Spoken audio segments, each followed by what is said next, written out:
Նարեկ Կարապետյանը ըստ ամենայնի ապրել եւ մեծացել է Ռուսաստանում եւ հավանաբար նա կարծում էր, թե Հայաստանի Հանրապետությունում հնարավոր է նույն ձևով, ինչպես Ռուսաստանում, ինչ-որ բան հայտարարել եւ հետագայում որևէ մեկը չի կարողանա ուղղակի, ֆիզիկապես չի կարողանա, որովհետեւ նրանք կլրացնեն, թե ինչպես կլրացնեն, հավանաբար ինքը գիտի, նրանք կլրացնեն, որևէ մեկը չի կարողանա սուտը բռնել, այսպես ասենք։ Բայց Հայաստանի Հանրապետությունը ստացվեց այնպես, որ Ռուսաստանը չէ,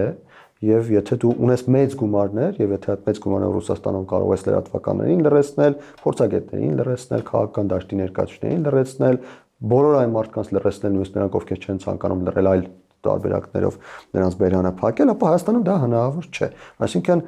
տեսեք, ես ցանկանում եմ զուգահեռ անցկացնել Օրուելի հայտնի ստեղծագործության, այդ 1984 ստեղծագործության, այդ որտեղ երբ